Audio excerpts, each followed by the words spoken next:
Listen closely, fellas, as we're about to get old-fashioned here. And what you're about to learn could change your life. We're driving deep into the essence of Stoicism and how it translates to your dating life. The modern method didn't work out for you, huh? I mean, you wouldn't be here if it did. This isn't about us scoring a date for Friday night. This is about the pursuit of authentic happiness. And let me tell you, it's not what you think it is.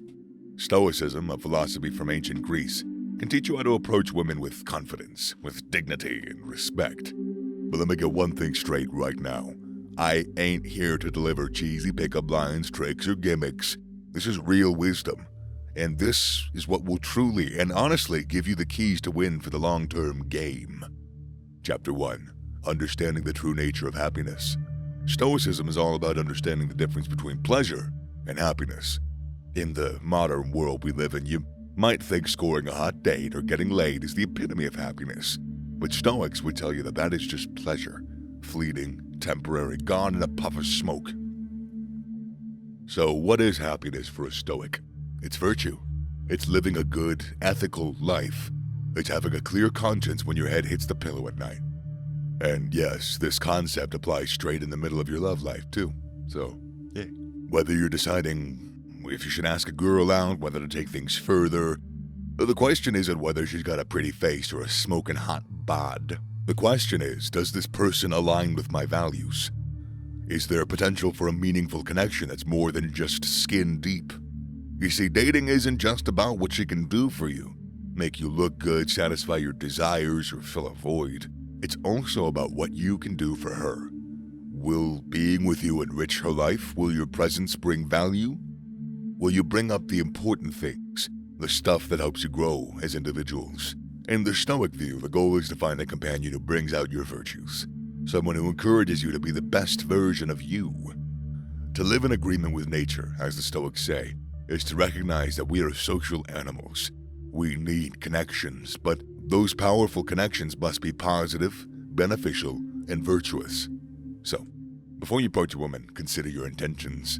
If it's all about pleasure, you're probably gonna need to reevaluate, my man. But if you're genuinely interested in her, in the possibility of creating something real and beautiful together, well, then you're on the right track. Don't let the idea of pleasure confuse you with happiness. Keep it straight, and it will guide you to the right person. Chapter 2. Embrace your alpha. Let's crack this one wide open. You probably heard the term alpha floating around a lot. Many people think it means being a dominant jerk who bosses people around.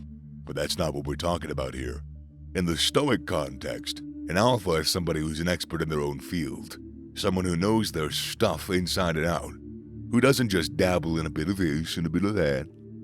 This kind of alpha is a master of self-control, not the controller of others.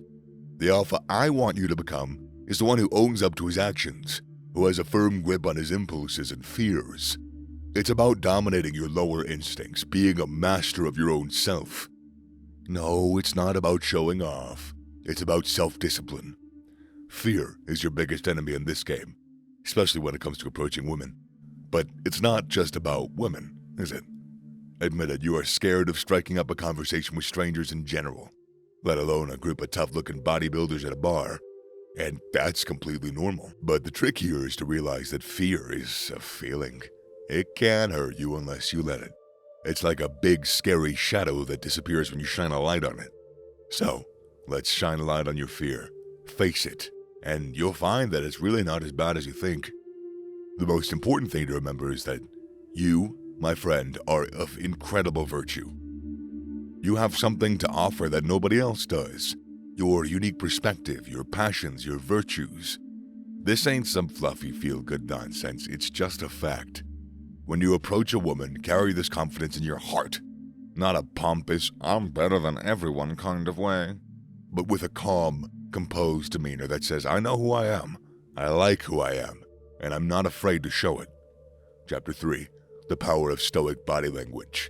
Body language, mate. Let's hammer this down. See, your body language screams louder than words. It's like a billboard advertising what's going on inside your head. When you approach a woman, or anyone for that matter, they're not just hearing your words, they're reading your body language, consciously or otherwise. But what does body language have to do with Stoicism? Everything, my friend. Stoicism isn't just a philosophy, it's a way of life. And this way of life should reflect not just in your words and in your thoughts, but also in the way that you carry yourself. When Epictetus said, "Man, you must become bold. Lift your head like one who is freed from slavery." He wasn't just shooting the breeze, he meant it, literally. He wants you to carry yourself with the boldness and freedom of a man who has broken the chains of fear and insecurity. Lift your head up, stand tall, shoulders back. And that's the posture of a confident man.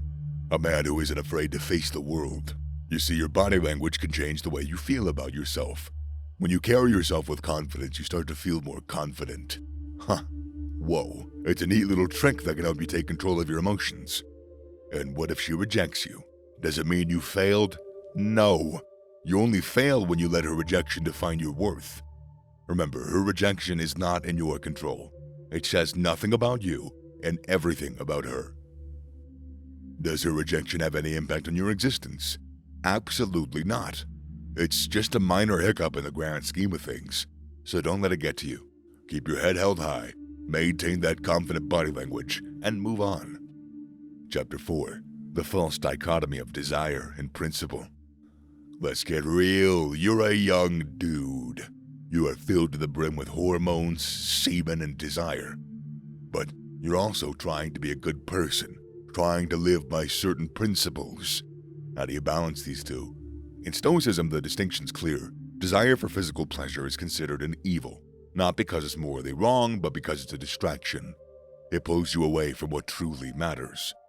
Virtue, wisdom, and the pursuit of a good life. Some of you may be thinking, "Hold on, are you telling me to suppress my desires? To pretend I'm not attracted to women?" Hell no, that's not what I'm talking about. You're a human being, you're not a robot. Desire is part of being a human. But here's the thing, you gotta master your desires, not let them master you. When you're driven by desire, you're like a dog chasing its tail, going round and round and round and round and round in circles, never really getting anywhere. It's when you let your principles guide you, that's when you truly start to live. You see, when you approach a woman with the sole intention of fulfilling your desires, you've already lost the game. You're putting your happiness in her hands.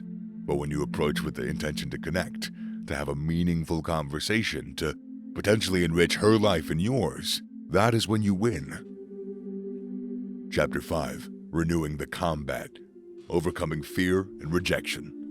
Here's the thing, if you're a human, you've been rejected at some point in your life. And it stung, didn't it? But let me tell you something. It's okay. You didn't die, right? Sound at the risk of sounding like your mom. The world didn't end. You just feel a little bit bruised. The fear of rejection can hold you back from approaching women and even people in general. A true Stoic understands that fear is nothing more than an emotion. And like every single emotion, it can be controlled. You see, when you let fear control you, you become a slave to it. But when you decide to confront your fear, you become the master. And what if you face rejection? So what? Remember, her reaction is out of your control. She has the right to say no. Doesn't diminish your worth or your virtue. It's just a part of life. Learn from it. Grow from it. You've got the tools. You've got the wisdom. Now it's up to you to apply it. The path of a Stoic is not easy. It requires courage, resilience, and a whole bucket of self-control. But it also opens up a world of possibilities. Approach women with confidence and humility. Engage them with interesting and enriching conversations. Master your desires and face your fears. You aren't here to conquer them. You are here to live your life despite them.